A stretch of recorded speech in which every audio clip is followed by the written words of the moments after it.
বিস্ফোরক মন্তব্য তৃণমূল নেতা হুমায়ুন কবিরের। তার বক্তব্যে রাজনীতিতে নতুন বিতর্কের সৃষ্টি। বিরোধীদের অভিযোগ তার মন্তব্য জনমনে উত্তেজনা ছড়াতে পারে। এর মধ্যে কাকে উদ্দেশ্য করে আপনার এই বক্তব্য? আপনি তো ভালোই বুঝতে পারছেন কাকে। কল্যাণ বন্দ্যোপাধ্যায় নিশ্চয়ই তার মধ্যে পড়েন। কল্যাণ বন্দ্যোপাধ্যায় ভট্টাচার্যকে যেভাবে গত কয়েকদিন আগে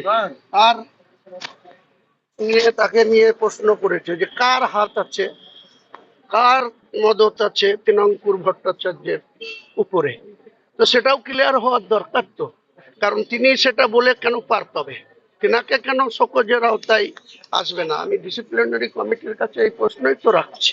আপনি যে দলে থাকেন সেই দলের ভিত্তি গ্রামীণের ওপরে, আপনার দলের ভিত্তি গ্রামীণের ওপরে, কোথাও কি মনে হচ্ছে গ্রামের বিধায়করা টার্গেটেড?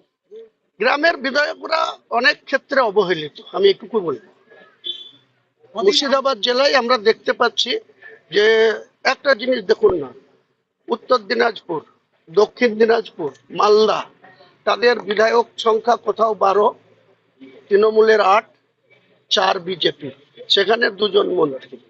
উত্তর দিনাজপুর 7টা বিধায়ক, 1টা বিজেপি, 6টা বিধায়কে 2 জন মন্ত্রী। উত্তর দিনাজপুরে একইভাবে গোয়ালপুকুরের ওই গোলাম রব্বানি থেকে শুরু করে তারা। আর যেই মুর্শিদাবাদে চলে আসবেন, 22-এর মধ্যে 20টা বিধায়ক 2 হাত তুলে আশীর্বাদ করেছে মমতা বন্দ্যোপাধ্যায়ের। কার চক্রান্তে, কিসের জন্য মুর্শিদাবাদের মানুষকে এইভাবে বঞ্চিত করা হচ্ছে? এরপরে মুর্শিদাবাদের মানুষকে সংগঠিত করব এবং মুর্শিদাবাদের অধিকার প্রতিষ্ঠিত করারই আগামী দিনে আমি শপথ নেব।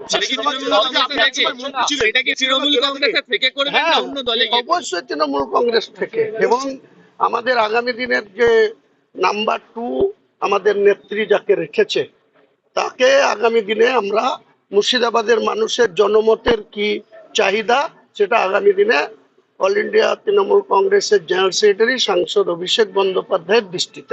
একটা সময় আপনি মুর্শিদাবাদ জেলা থেকে মন্ত্রী ছিলেন, এখন আর মুর্শিদাবাদ জেলার মন্ত্রী আপনি নন, অন্য কেউ নেই। যে আছে সে হাফ নয় কোয়ার্টার, যিনি আছেন তিনি হাফও নয় কোয়ার্টার মন্ত্রী আছে। সেটা কি আপনার ক্ষোভের জায়গা? আমার ক্ষোভের ব্যাপার নয়, মুর্শিদাবাদের মানুষকে বঞ্চিত করা হচ্ছে। 20 মধ্যে কোয়ার্টার, আর কেউ 6-এর মধ্যে 2, কেউ 7-এর মধ্যে 2, কেউ 12-এর মধ্যে 8 টিএমসি মেম্বার, সেখানেও 2।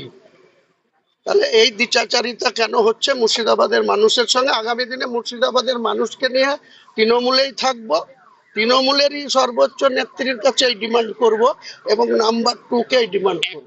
এক পাতার নোটিশের ক্ষেত্রে 3 পাতার জবাব আপনি দিলেন, কি উল্লেখ করছেন তাতে? কি ঘটেছে, কেন আমাকে মুখ খুলতে হয়েছে, এর আগে সর্বোচ্চ নেতৃত্বের দৃষ্টিতে এনেও তার কোনো সঠিক মূল্যায়ন হয়নি বা বিচার পাওয়া যায়নি, সেসব উল্লেখ করে স্মরণ করিয়ে দিচ্ছে। আপনার উপরে হামলা হতে পারে, কদিন আগে ভয় পাচ্ছিলেন, গতকালকে মুখ্যমন্ত্রীর সাথে দেখা করার পরে সেই ভয়টা কি কেটেছে? আমি ভয় পাই না ভাই, আগেও বলেছি, আবার বলছি, বারবার একই কথা আমার মুখে বলেন না।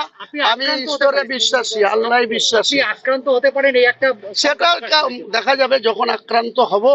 আমরা ল্যাংটা না, আমরাও খালি হাতে ঘুরি না, আমরাও আমাদের লোকজন নিয়ে ঘুরি।